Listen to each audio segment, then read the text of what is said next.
Lacked official recognition, Hamilton gained something infinitely more precious for his political future: legendary status.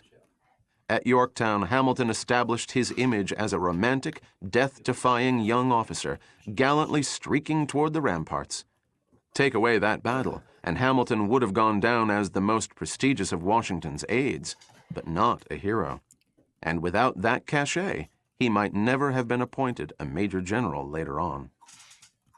The American Revolution transformed Hamilton from an insecure outsider to a consummate insider who was married to the daughter of General Schuyler and stood on easy terms with the leaders of the Continental Army. In a eulogy that he later delivered for General Nathanael Greene, Hamilton talked about the personal opportunities that accompany revolutions. He said of them that it has very properly been ranked not among the least of the advantages which compensate for the evils they produce, that they serve to bring to light talents and virtues which might otherwise have languished in obscurity or only shot forth a few scattered and wandering rays. Who could doubt that the comment had an autobiographical ring? Chapter 9. Raging Billows. With the British still clinging to New York City after Yorktown, Hamilton adopted the Schuyler Mansion in Albany as his temporary home for the next 2 years. His lifelong wanderings ended as he formally became a citizen of New York State in May 1782. As he rocked the cradle and dandled the infant Philip, the 27-year-old war veteran projected the image of a contented paterfamilias. "You cannot imagine how entirely domestic I am growing," he told ex-Washington aide Richard Kidder Meade. In a letter veined with whimsy, Hamilton described Philip at 7 months. "It is agreed on all hands that he is handsome, his features are good, his eye is not only sprightly and expressive, but it is full of benignity. His attitude in sitting is by connoisseurs esteemed graceful, and he has a method of waving his hand that announces the future orator. He stands, however, rather awkwardly, and his legs have not all the delicate slimness of his father's. If he has any fault in manners, he laughs too much." Hamilton so savored this unaccustomed domestic role that he informed Meade, "I lose all taste for the pursuits of ambition. I sigh for nothing but the company of my wife and my baby." Meade must have known this was poppycock and that Hamilton's career would move forward with its own furious inner propulsion. He had lost time in the Caribbean, plus another 5 years in the Revolution, so as he resumed the legal studies suspended at King's, he wanted to adhere to a speeded-up timetable. For Hamilton, the law arose as the shortest route to political power. The profession claimed 34 delegates at the Constitutional Convention, and it would enable him to make a tolerable, even lucrative living. Ordinarily, the New York Supreme Court stipulated that would-be lawyers serve a 3-year apprenticeship before appearing in court. However, responding to a petition from Aaron Burr that January, the rule was temporarily waived for returning veterans who had begun their law studies before the war.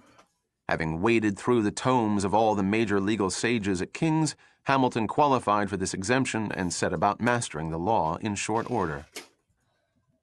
Unlike other aspiring lawyers of the time, Hamilton declined to clerk under a practicing attorney and planned to instruct himself. After serving Washington, he probably did not wish to be subservient to another boss and could not bear the prospect of copying out legal documents for some self-styled mentor. He had access to the superlative law library in Albany owned by his friend James Duane, its shelves stocked with treatises on British law, which closely paralleled New York law.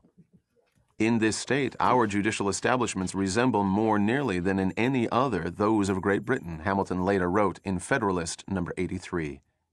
For Hamilton and other New York law students, British thought crept into their minds in this subliminal fashion and exerted a conservative Anglophile influence.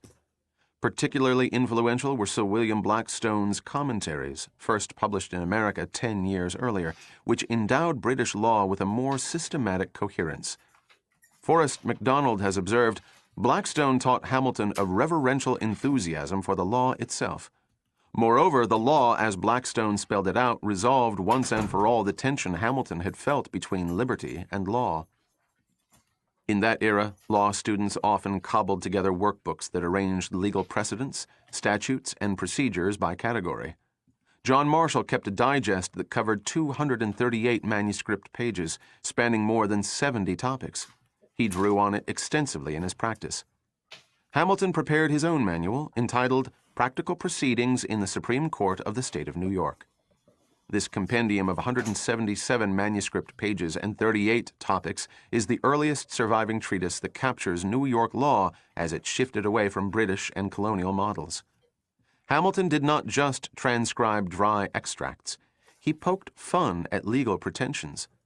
In one place, he said facetiously that the courts had lately acquired some faint idea that the end of suits at law is to investigate the merits of the cause and not to get entangled in the nets of technical terms. Later, the source of famous proclamations about the law's majesty, Hamilton could also be quite waspish about his chosen profession, telling Lafayette that he was busy rocking the cradle and studying the art of fleecing my neighbors. Practical Proceedings was so expertly done, its copious information so rigorously pigeonholed, that it was copied by hand and circulated among New York law students for years until it was superseded by William Witch's 1794 manual, New York Supreme Court Practice, which was itself based in part on Hamilton's outline. Even then, some attorneys continued to prefer Hamilton's seminal version. Hamilton raced through his legal studies with quicksilver speed. By July, just 6 months after starting his self-education, he passed the bar exam and was licensed as an attorney who could prepare cases before the New York State Supreme Court. In October, he further qualified as a counselor who could argue cases, a status akin to an English barrister. He had to sign an allegiance oath, which showed the extent to which states held sovereign sway under the Articles of Confederation. I renounce all allegiance to the King of Great Britain and will bear true faith and allegiance to the state of New York as a free and independent state. In acquiring these credentials, Hamilton lagged 6 months behind Aaron Burr, who had opened an Albany law office in July 1782.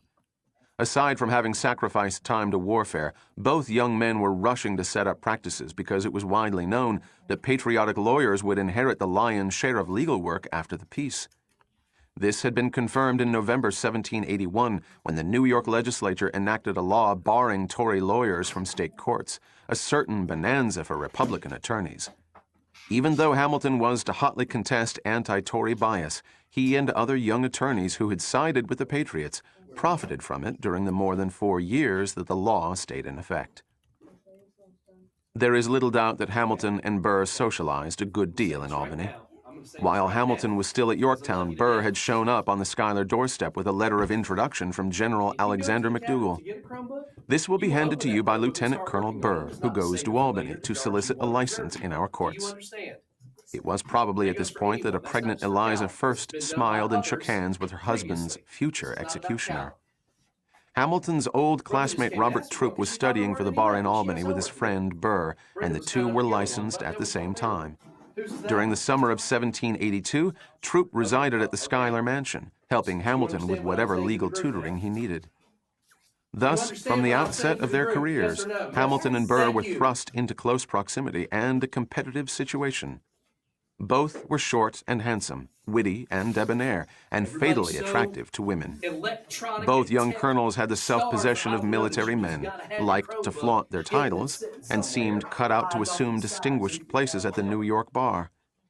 Yet in the political sphere, Burr already trailed his upstart acquaintance, who was now a hero of Yorktown and basked in the reflected aura of General Washington. Yes, sir. Hamilton also inhabited the splendid Schuyler Mansion, while Burr settled for a frugal life until he could build up a legal clientele. That July, Burr married Theodosia Prevost, the confidant of Peggy Shippen Arnold in the Dutch Reformed Church frequented by the Schuylers. Theodosia's husband, a British officer, had died in Jamaica the previous fall. They had a daughter also named Theodosia the following year. The elder Theodosia was 10 years older than Burr and was never mistaken for a beauty, but she was charming, pleasant, and conversant in both French and English literature. As much as any man of his day, Burr appreciated smart, accomplished women, which made his later roguish antics all the more inexplicable to admirers. However impressive it was that Hamilton could compress 3 years of legal training into 9 months, he juggled several other balls.